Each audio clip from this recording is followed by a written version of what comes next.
Thanks so much for sticking around. I was a little bit concerned that I might be talking to like 10 people and you just have been like, all right, I got enough information. It's cool. Like, I'm going to head out and start my weekend early.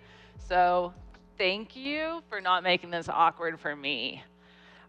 I'm going to be talking to you today about how to take a failing beta into a successful launch. This is kind of like the follow-up talk to Laura's yesterday, where if they don't kill it before you start and you ship the thing and then you realize it sucks and you're in this kind of like, oh shit, oh shit, oh shit mode, then you can go to this talk and figure out what to do. So we're going to figure out why isn't your product working, how do we make it work, and then is it actually worth trying to make it work? Because sometimes it's not actually worth investing all of that time. So first, couple introductions. My name's Kaela. I've done a few different things in my career. I've done journalism, marketing, got sick of marketing shitty products, moved into product. I've done B2C and B2B businesses. I'm really obsessed with MVPs as my kind of like product soapbox. Amy talked earlier about like all the ways it can go wrong. Love to talk to you about all the ways it can go right, if you ever want to talk about that. And a few highlights from my career. I've worked at companies with hundreds of millions of users like Reddit. I've co-founded a startup on starting like 0 to 1, trying to figure out no lines of code, no users, what the hell are we doing? And then now I'm at a really high growth stage startup called Podium, which is where I'm going to be focusing the rest of our discussion today. So what is Podium? Podium is a platform that works on helping local businesses communicate to their customers. And they focus by doing this through text messaging, Google and Facebook messaging, email, voice, and they kind of do it through the whole customer journey, through getting those leads in, to the transaction, to retention, campaigns, all of that stuff. But this is what it looks like now. This is what it looked like when I joined Podium. And specifically, this product, if my clicker works, was in beta. And they had this reviews product where people would get a lot of reviews by sending this review invitation to their customers, but then these businesses would get saturated with reviews and be like, cool, that was good enough. I don't need Podium anymore. Goodbye. And obviously they were trying to solve that, so they thought, well, let's try to get other types of feedback. So they decided to try out NPS surveys. They felt like that was adjacent. It was a common request from customers. And so it worked by just sending a text message to a customer. Hey, how likely are you to recommend us? 0 to 10 scale. And so when I joined, I took over this product. And my boss told me I should try to get this product that was in beta launched within probably about a quarter. A sales rep also told me this. Percentage of customers we could sell this to is in the single digits. Well, shit. That's what we all want to hear about a product, right? So first question is, should we kill this product? This is a valid question. Betas are not just a step. They are a test, and you have to pass it to move to the next step. If you fail, you just might get murdered by a creepy sloth. So having features in your product that aren't valuable or aren't high quality makes it worse for everyone. It makes it bad for your customers because they get frustrated. It makes it frustrating for your support team. It makes it frustrating for your customer success team. They're sending all these feature requests and improvements to you guys, and then you're annoyed. So it's better for everyone if you kill the thing if it's not good. So let's talk about product market fit first. A lot of people, when you talk about product market fit, they think about something like this. We're just going to build and build and build and build more things until people like it, and then you got a unicorn that's like simultaneously pooping and vomiting a rainbow. And it's going to be wonderful. That's a piece of product market fit, but it's only one piece. So do you have the right product? Hopefully you do. But if you don't, but if you do, it could still not work. Maybe you don't have the right market. Maybe your product's great, but it's too expensive for who you're trying to sell it to. Or maybe, you've got this kind of one-size-fits-all approach, and you're not targeted in who your demographic is. Maybe your message isn't right, and people just don't get why they should use it. It's not really resonating with them. And so, that's a thing that you need to focus on as well. At Podium, we serve a lot of different verticals, from home services to auto dealerships to doctors' offices. They all can use our product, but the way that we talk to them about it can be very different because they want to know how it's going to work for them. And then finally, is it the right time? Sometimes you have to think about what's the ecosystem you're operating in, and does your product fit into that? So a classic example of this is thinking about Bluetooth headsets. And about 10 years ago or 15 years ago, however long ago, anyone that you saw with a Bluetooth headset was automatically like a sales douche bro that we all hated. And now AirPods are ubiquitous. And basically the same product. The environment has changed. So sometimes you need to take that into account as well. So thinking about this, I want to talk about a product called Cuddall. I apologize for the grainy photo. It's hard to find good quality photos of products that ceased to exist in the 1950s. This is a wall cleaner for getting soot off of your walls. People used it when they used to heat their homes with coal, and it would get soot all over, and they used this gray clay stuff to it was kind of gummy, and you could roll it on your wall, and it would lift off the soot. After World War II, people started switching to natural gas. They no longer had soot on their walls. This product isn't needed anymore. Their product market fit disappeared. So one way to think about solving that could be well, let's make the product better. Let's do that first graph of just, add more and more stuff into the product. That doesn't solve the problem when the problem you're trying to solve doesn't exist anymore. So what they did is they actually changed almost everything else. They changed their market and their message, and they became Play-Doh. So the only thing they changed about their product is they added some dye to it to make it colorful. And then they changed their market from people cleaning their homes to kids. They changed their message from clean your walls to help kids be more creative and discover new things. They changed the problem and the time environment thing by focusing on an entirely different problem. They didn't have to change the product. So you can focus on those things in totally different ways. There are a lot of different paths to getting to product market fit. So now let's talk about how you evaluate your product market fit gaps to figure out where you need to fix your product to get there. All right, first thing I always like to start with is data analysis. The reason I like to start with data analysis is because this tells you where to look and what questions to ask. Data almost never gives you answers, but it gives you clues. And then you can go ask all of those questions somewhere else. So for us, as we started digging in, we found that feedback was selling really, really well to our existing customers as an expansion product, but it was almost never being sold to new customers. So that was an interesting thing to find out, okay, why is that happening? We'll make a note of that, and we'll dig in later. We also found that it was primarily being sold to our mid-market customers, not our small businesses and not our enterprise businesses. But usage was really high, and churn was really low. So we had some good signals and some kind of questions that we found. Once you get that, then you can start going into your qualitative analysis. We did a listening tour. This is where you can go and talk to everyone in your company. What I love about being a product manager, you don't have to know the answers. You can just trick everyone else into telling you the answers. You can be a total idiot and still find out the right way to fix your product.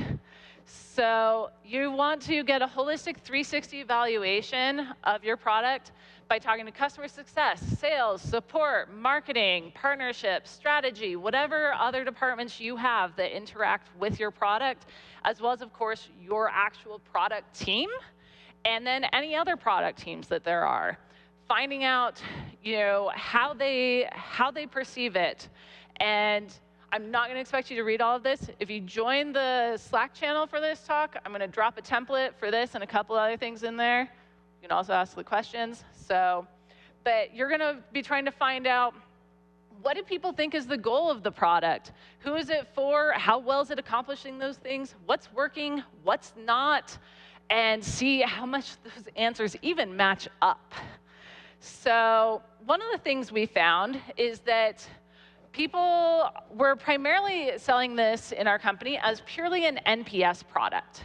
And because we were selling it primarily as an NPS product, we found that these mama bear companies, not the really small ones, not the really large ones, were just right, because really small companies had never even heard of NPS. They didn't know what a Net Promoter Score was. And the really large companies, they definitely knew what it was, but they had much more sophisticated needs around it than what we could provide. So that was why we were only selling to mid-market businesses. And we got our answer there by doing this research. We also found out that there were actually a lot of different ways we were positioning the product in terms of how we could market it. And this varied based on the business size and based on the vertical. We grouped them into 3 kind of broad categories of, this is really conversational, it's got fast response rates, or it's about the data and how you can act on it, or just be about the consolidation of existing tools. We're going to come back to that a little bit later, so I'm not going to talk too much more about that now. Once you've done your data analysis, you've talked to everyone internally, hopefully you got a pretty good idea of what's going on. So now you can start talking to your customers. And you've got probably some pretty good pointed questions you can start asking to be able to dive into some of these problems. And customer interviews are one of the best things you can do, because nothing is as powerful as a customer story in terms of understanding what's going on and in terms of being able to convince others in your business of what you should be doing. So really helps you understand the big picture. You should be talking to current customers, churned customers, prospective customers, customers where you've lost the deal, being able to get that picture from all of them. Again, don't expect you to see all of that. But one of the things that I really like is being able to keep everything in a spreadsheet so that you can have a column for each new customer. And that way it's really easy to kind of aggregate all of your questions and answers and start identifying those themes. Make sure you record your calls. Grain is really great for this. They didn't pay me to say that. I planned this before I even knew they were a sponsor. But record your calls, take notes, and start getting those themes. So one of the things we learned, it was life-changing for people. It was a product worth using. People really, really did like it. And they had a lot of different reasons to gather feedback. They actually wanted to use it even more than they could. They wanted to apply it in a lot of different other use cases in their company. But one of the other things we found is that feedback and reviews, our other product, were kind of cannibalizing each other. We had it set up so that you would go through this customer journey, and then you would interact, have a transaction with the business, and then you could have it set up so you could have a 50-50 or 70-30, some kind of split where you would choose, and it would send either a review invitation or a feedback survey to your customer. But it would only do one or the other. And that was, we found out, why no new customers were buying this, is because they wanted to focus on their reviews. And the existing customers were then willing to buy it because they were satisfied with their reviews, and now they wanted to start getting some other kinds of feedback. So that was a really key learning for us, that these products were actually in direct competition with each other. That's not what you want when you're trying to be a multi-product company. All right, so fourth thing, when you're trying to evaluate your product and figure out what's working, what's not, is as you're doing all of this analysis, watch out for how people are hacking your product. Sometimes people can get annoyed and they'll be like, they're doing this weird thing with my product. It's not intended to be used that way. And it's causing all these problems because they're using it in this weird way. And now we've got to deal with this. But really, these are clues for what your product can become. And we found that people were getting around this issue of feedback and reviews competing with each other and wanting to be able to do multiple feedback surveys by setting up lots of different locations for their business in Podium. But it created a lot of different issues and workarounds, and it wasn't great for the merchant, it wasn't great for the customer, it wasn't great for us, but it helped us know this is what people want. Finally, the last step is to think about your competitor market. This should be your last step because you never want to be basing your entire product strategy on what other people are doing. But once you've done all of these other things, then it can be helpful to start thinking about how does this compare to everyone else so you can get a little bit more of a framework. So going back to these different ways of how we could market our product, we had these different things, and we started then looking at, okay, well, who are our competitors? Who, when we're selling feedback, are they switching from something? When people are churning off of our feedback product, what are they switching to? When we're trying to sell it, who else is in evaluation? And as we did that, we ended up realizing that we should definitely not focus on the data side, because sometimes we were competing with companies like Qualtrics, whose whole business model is surveys and analyzing the data from those surveys, and we were never going to be that good at it. And if we had this as our main value prop, we would lose against them the majority of the time.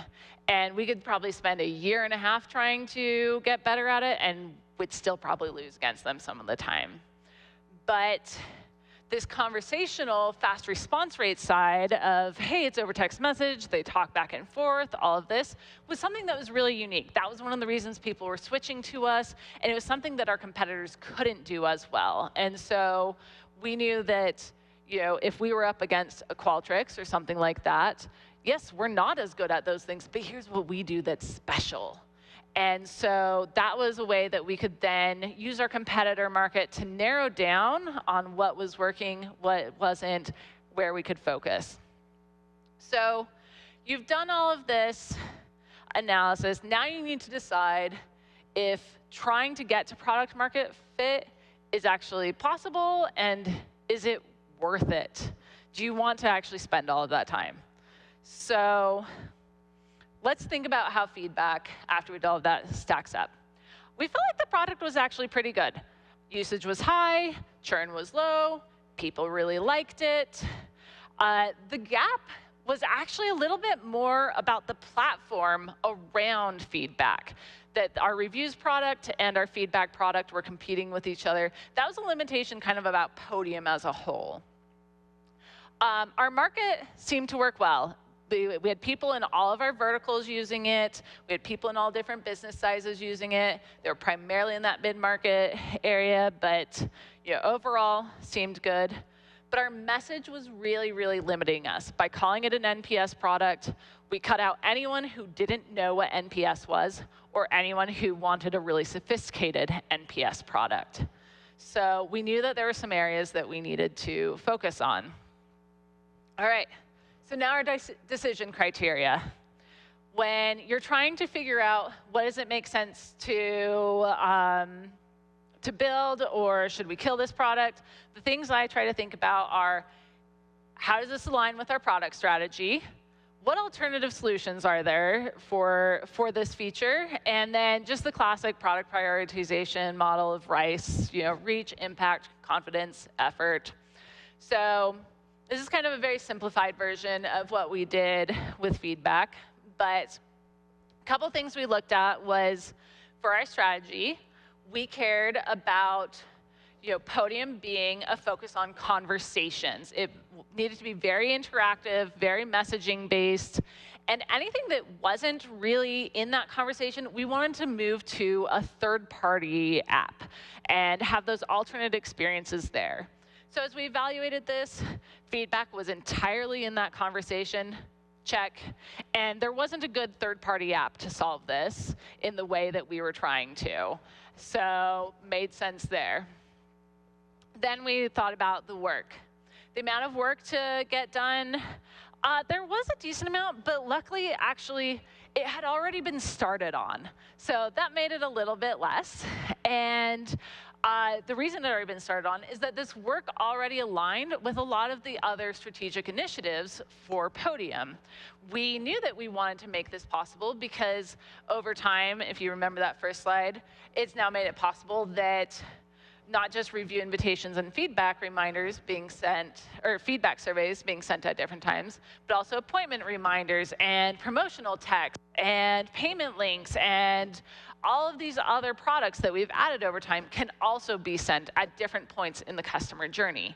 So we knew that this aligned with our overall goals and was going to help accomplish more than just this feedback product. Finally, looking at the potential customers impacted, we felt like if we do this, it's going to apply to most of all of our customers because everyone seems to like it. We could potentially sell this to all of Podium, we hope. So felt like we were check marks all the way down, decided to move forward with trying to address this. What was great about this is by doing this analysis in this way, we were able to get buy-in from the executive team to not launch this within a quarter. We were able to say, hey, we need this critical platform functionality before we can launch this, or this product will not be successful. So we waited 6 months instead.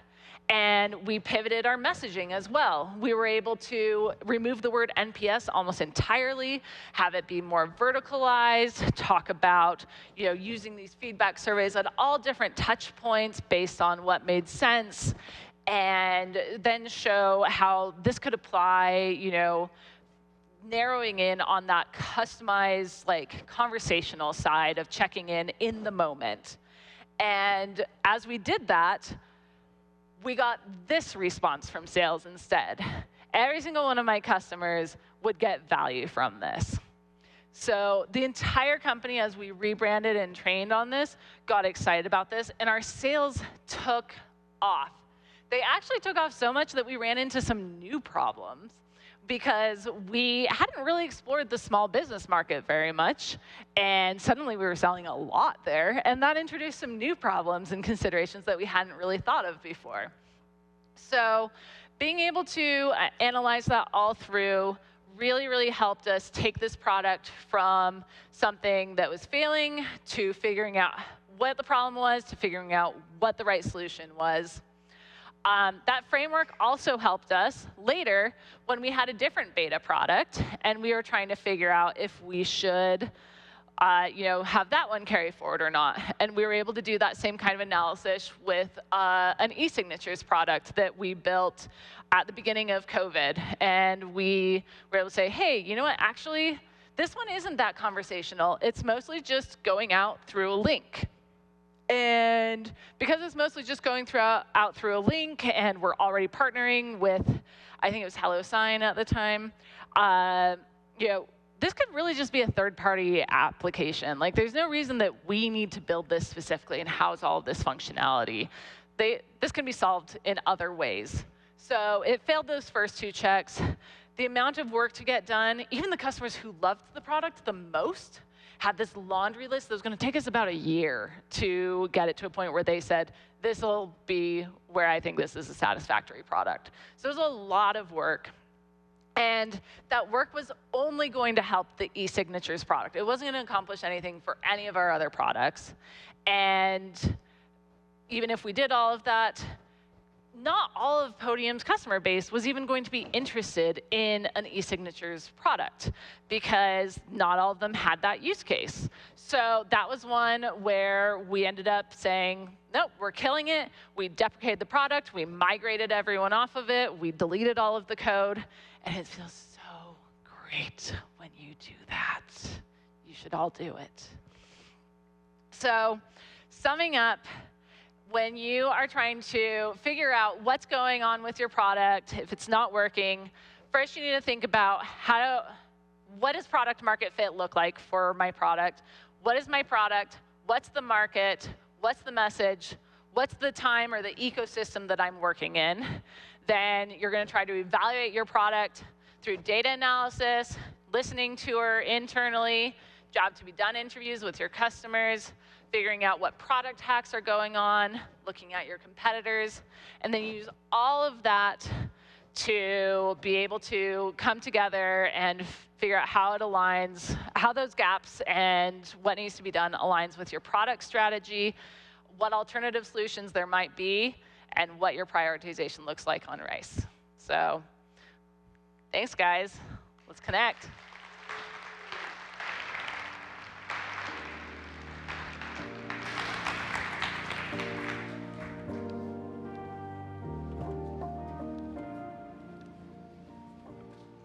Hey, Ben.